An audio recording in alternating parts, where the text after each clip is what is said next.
Hello and welcome and namaste from DD India. I'm Gautam Roy and this is Express News, the show where we get to the day's top 100 developments in the country and the world in under 30 minutes. Let's get going. India and Israel have signed a bilateral investment treaty in New Delhi on Monday. It aims to deepen economic relations and boost mutual investments between the two countries. India's Finance Minister Nirmala Sitharaman signed the deal with her Israeli counterpart Bezalel Smotrich, leading the economic delegation to seal cooperation agreements. President Draupadi Murmu has addressed the Platinum Jubilee celebrations of Engineering Export Promotion Council in New Delhi on Monday. The President stressed that India's engineering exports have increased from $70 billion to more than $115 billion. The President urged the EEPC members to continuously expand India's role and the role of Indian entrepreneurs in the global value chain. Union Minister of Commerce and Industry Piyush Goyal also attended the Platinum Jubilee celebrations of the EEPC. Addressing the event, the minister reiterated the call for vocal for local, urging citizens, businesses and industry to promote the use of domestic products. Highlighting the increasing challenges faced due to export controls and restrictions, the minister emphasized the need for self-reliance as crucial for national progress, economic security and inclusive growth. Students from the Navy School in Delhi met Defence Minister Rajnath Singh at South Block in New Delhi on Monday. The occasion marks the Diamond Jubilee celebrations of the prestigious institution. 16 students from the Navy School engaged in a productive interaction with the Defence Minister and shared their experiences of disciplined school life. Chief of Naval Staff Admiral Dinesh K. Tripathi was also present at the event. Also during the meeting, each student was presented with a book by the Defence Minister who emphasized the importance of focusing on character building. The 13th round of free trade agreement negotiations between India and the European Union are being held today in New Delhi. External Affairs Minister Dr. S. Jaishankar discussed India-US economic ties and potential with Iowa Governor Kim Reynolds in New Delhi on Monday.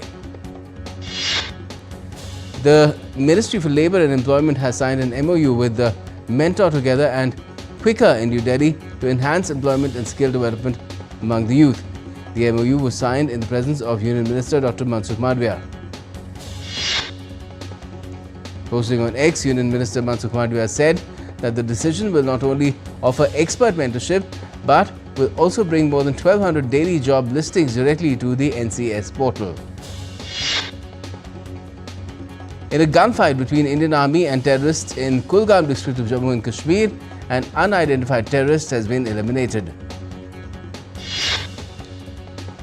3 soldiers, including a junior commissioned officer, were also injured in the gunfight in the Gudar area of Kulgam. The operation remains underway. Uttar Pradesh Chief Minister Yogi Adityanath has flagged off trucks in Saharanpur carrying relief materials for the victims in the flood-affected regions of Uttarakhand, Punjab and Himachal Pradesh. A joint scuba and combat diving exercise was conducted by the Indian Army Special Forces and the Indian Navy Marine Commandos in Sikkim at an altitude of 17,000 feet. India's Supreme Court has directed the Election Commission to treat the Aadhaar card as a 12th document which can be produced as a proof of identity for the purpose of inclusion in the revised voters list of Bihar. Indian equity indices ended on a strong note on Monday. At close, the Sensex advanced 77 points to settle at 80,787. The Nifty at the National Stock Exchange also added 32 points to close at 24,773. The Indian rupee ended flat at 88.20 rupees against the US dollar on Monday. Gold futures maturing on the 3rd of October were priced at 108,097 rupees per 10 grams on the multi-commodity exchange. Silver futures for the 5th of December maturity stood at 125,652 rupees per kg on the MCX. Oil prices climbed more than $1 on Monday, regaining some of the last week's losses. OPEC Plus flagged plans to further increase production from October, but the amount was modest. Brent crude climbed 1.9% to $66.74 a barrel, while US West Texas Intermediate crude rose 1.9% to $63.04 a USD a barrel. Japanese currency yen fell as investors girded for uncertainty in the country following the resignation of Prime Minister Shigeru Ishiba. Japan's Nikkei share gauge has recently slipped from last month's all-time peak. London Underground Station was closed on Monday as a week of rolling strikes has come into effect. The strikes, which began on Sunday, are set to bring the network to a standstill and cause massive disruption for travellers in the British capital. No tube trains are expected to run between Monday and Thursday. Transport for London said the union would only accept a deal which led to a reduction in the working week, with staff typically working 35 hours. US President Donald Trump on Sunday issued a last warning to the Hamas to accept a deal to release hostages from Gaza or face consequences. The warning has come after Steve Witkoff, Trump's envoy to the Middle East or West Asia, sent a new proposal last week to the Hamas for a hostage and ceasefire deal through an Israeli peace activist. Trump also said that the US is going to have a deal on Gaza very soon as he traveled back to Washington from New York, adding that he thought all the hostages would be returned dead or alive. Under the deal, the Hamas would free all the remaining 48 hostages on the first day of the truce in exchange for thousands of Palestinian prisoners jailed in Israel and negotiate an end to the conflict. The Hamas said it was ready to immediately sit at the negotiating table and that it received some ideas from the United States side to reach a ceasefire deal in Gaza. The Hamas also reiterated its readiness for negotiations to release all hostages in exchange for a clear announcement of an end to the conflict and the complete withdrawal of Israeli forces from the enclave. Ukrainian President Volodymyr Zelensky on Sunday said Kyiv expects a strong response from its international partners, particularly the United States, in the wake of the latest Russian strikes on government building in the capital. The strike damaged the Cabinet of Minister building in central Kyiv, marking the first time the government building has been hit since the conflict began in February 2022.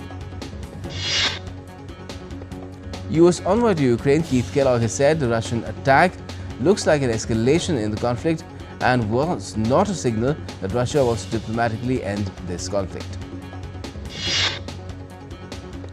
US President Donald Trump said on Monday that he is ready to move to a second stage of sanctions against Russia over the conflict in Ukraine.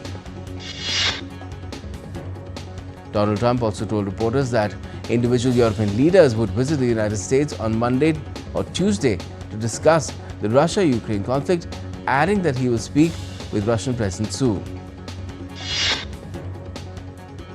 Israel's ambulance service said on Monday it had received reports of 5 killed and several injured in a shooting incident at the outskirts of Jerusalem, where the police said the perpetrators had been killed. France risks losing his third Prime Minister in 12 months on Monday, as incumbent Prime Minister Prasar Bharati is set to face a parliamentary confidence vote he called but is widely expected to lose, leading to instability for the EU's second largest economy. France's far-right leader Marine Le Pen vowed to bring down the government she has blamed for immigration fraud and contributions to the European Union for France's bloated budget. Norway is voting today on the final day of a parliamentary election dominated by concerns over rising living costs at home and turmoil in international politics. Hungarian Prime Minister Viktor Orbán said that the upcoming general elections would offer Hungarians a choice between a party that put the country first or the one that would usher in chaos and poverty. Former Foreign Minister Toshimitsu Motegi became the first ruling party lawmaker to throw his hat into the ring to succeed outgoing Japanese Prime Minister Shigeru Ishiba on Monday as financial markets are in turmoil due to political uncertainty. South Korea has secured the release of approximately 300 nationals who were detained during a massive US immigration raid at a Hyundai Motors battery plant in Erabel. South Korean and Japanese defense ministers will hold talks in Seoul on Monday. This is the first official visit by a Japanese defense minister to South Korea in a decade. Argentina's President Javier Milei faced a significant electoral defeat in Buenos Aires province on Sunday, a critical test ahead of October's midterms. With 86% of votes counted, the centre-left Fuerza Patria coalition secured 46% against Milei's La Libertad Avanza at 34%. Now we're headed for a very short break, but we'll be back with more on Express News. Just stay with us.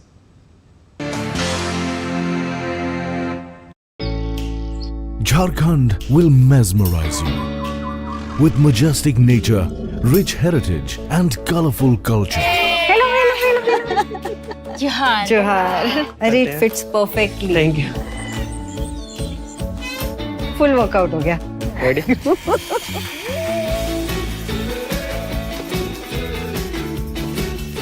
Postcards from Jharkhand on National Geographic. Welcome back. You're watching Express News on DD India. I'm Gautam Roy, and let's get the show back on the road. The severe storm Tapa came within 170 kilometers of Hong Kong on Monday, bringing gale force winds and heavy rain. Schools were shut, businesses closed, and most public transport suspended. Tapa made landfall in China's Taishan and is expected to gradually move away. Typhoon red signal remains in effect as flights were cancelled and gusts reached up to 151 kilometers per hour. Central Mexico municipality Tequisquiapan is on high alert after the Centenario Dam suppressed its maximum capacity, reaching 113% on Sunday due to heavy rains. The Indian Met Department is forecast light to heavy rainfall across various regions across the country in the upcoming days. Light to moderate rain with isolated heavy spells is likely to be seen over the hilly regions of Jammu, Himachal and Uttarakhand. The capital city of Delhi breathed a sigh of relief as the Yamuna River's water level dipped just below the danger mark, settling at 205.32 meters after days of concern. A deep depression hovering over North Gujarat and southwest Rajasthan is slowly drifting westwards at 2 kilometers per hour.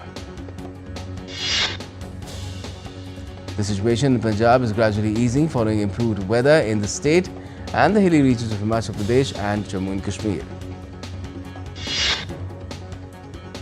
India's National Disaster Response Force is carrying out rescue operations in flood-affected villages of Punjab. 48 people have lost their lives so far. More than 20 lakh people, that's 2 million people, are affected by the floods. The All India Institute of Medical Sciences, in collaboration with the NGO Voice of Amritsar, conducted medical camps on Monday in the flood-affected villages of Punjab. A unique sustainability initiative in Melbourne, Australia, is turning animal waste and used coffee grounds into rich compost. Social enterprise Reground, founded by barista Nina Larson, collects 3 to 4 tons of coffee waste daily from 400 cafes of Melbourne and converts it into nutrient-rich compost. 2 Maori carvings are going back to New Zealand after 134 years. They were made in the 1870s and sent to the South Australian Museum in 1891. The Maori carvings will travel by truck to Melbourne, then fly to New Zealand. Maori leaders say this is a big step in healing and reconnecting with their culture. Turkmenistan has officially launched its nationwide winter wheat sowing campaign. Exhibitions and cultural performances mark the start of the season, celebrating both tradition and progress. The people of Sikkim prayed for peace, harmony and unity among various communities as part of the Pang Labsol festival on Sunday. The festival commemorates the historic signing of the Treaty of Brotherhood between Lepcha and Bhutia communities, which laid the foundation stone for lasting peace and mutual respect in Sikkim. Traditional Italian boats took part in Venice's annual historical regatta on Sunday, gliding along the iconic Grand Canal. Locals and tourists gathered to witness the vibrant spectacle. Venice's annual historical regatta celebrates the city's rich maritime heritage with colorful boats and rowers in period costumes. Cuban Catholics took part in a street procession along Havana Bay on Sunday to commemorate the Virgin of Regla, also known as Yemaya in Afro-Cuban Yoruba culture. The Virgin of Regla combines Catholic and Afro-Cuban traditions with prayers, offerings, tree rituals and a mass honoring the Virgin Mary. Over 50 dogs and their pet parents took part in the 20th annual Surf Dog Surfathon on Sunday in California. Tourists and tribal dancers in Samburu County enjoyed Sunday's Rust Red Blood Moon as the East African country launched tourism initiatives promoting the country's night skies. And a rare blood moon lit up the Indian skies as well on Sunday during a total lunar eclipse. Crowds gathered at different planetariums to view the spectacle through telescopes. And following the lunar eclipse, devotees gathered at the banks of the Ganges at different places to take a ritual bath to cleanse themselves of the negative energies believed to accumulate during the celestial event. American singer-songwriter and actress Ariana Grande has won a Video of the Year award for her song Brighter Days Ahead at the MTV Video Music Awards on Sunday. Lady Gaga also gave a special performance from Madison Square Garden in New York on Sunday for the MTV Video Music Awards. Academy Award winner Angelina Jolie shared her perspective about hope and making the most of life as she reflected about her family's cancer battles at the world premiere of Couture on Sunday. Chinese filmmaker Chloe Zhao walked the red carpet on Sunday at the Toronto International Film Festival with stars Jessie Buckley and Paul Mescal for the upcoming movie Hamnet. Academy Award winners Russell Crowe and Rami Malek captivated the Toronto audience in historical drama Nuremberg at its world premiere during the Film Fest on Sunday. Film director David Frayne said his new romantic comedy Eternity is a celebration of love at the film's world premiere at the Toronto Film Festival on Sunday. American actors Chris Evans and Anya Taylor-Joy were also at the Toronto International Film Festival on Saturday and walked the red carpet to promote their film Sacrifice. Actor-comedian Aziz Ansari said he was inspired by films from the 1930s and 40s for his directorial debut, Good Fortune, which premiered at the Toronto International Film Festival on Saturday. Hollywood star Channing Tatum has transformed into a real-life convict in the new drama Roofman, which premiered worldwide at the Toronto International Film Festival. Fashion label Armani released black and white photographs on Sunday showing the late designer Giorgio Armani as a child. Armani died on the 4th of September, Thursday, aged 91. Now, sports, and the Indian men's hockey team has won the Asia Cup by beating defending champion South Korea 4-1 at Rajgir. This is India's fourth Asia Cup title. The victory also guaranteed India's direct entry into the World Cup next year. Spaniard Carlos Alcaraz clinched his second US Open title after beating arch rival Jannik Sinner in New York. Alcaraz ended Sinner's title bid with a 6-2, 3-6, 6-1 and 6-4 win and avenged his Wimbledon final loss earlier this year. India's Grandmaster Arvesh Shari stayed in front after a draw with Dinara Wagner of Germany at the end of the fourth round of the FIDE Women's Grand Swiss Tournament in Uzbekistan. England secured the biggest win in one-day internationals history after thrashing South Africa by 342 runs in the third match at Southampton.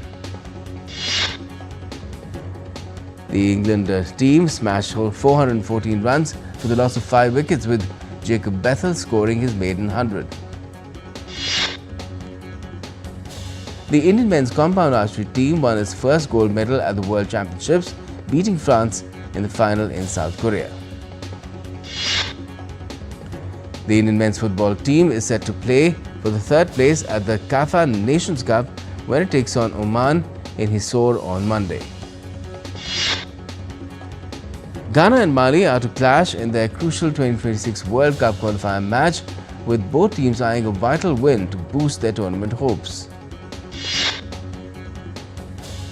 World Cup qualification remains Ghana's only route to major international competitions in 2026 after failing to qualify for the upcoming Africa Cup of Nations. Mikel Merino's hat-trick helped Spain to thrash host Turkey 6-0 in a World Cup qualifier. Four-time world champion Germany secured a 3-1 victory over Ireland in their 2026 World Cup qualifier. Manager Thomas Tuchel has warned his England side to be ready for anything in Tuesday's World Cup qualifier against group rivals Serbia. And the reigning world champion Max Verstappen has won the Italian Grand Prix in Monza city of Italy.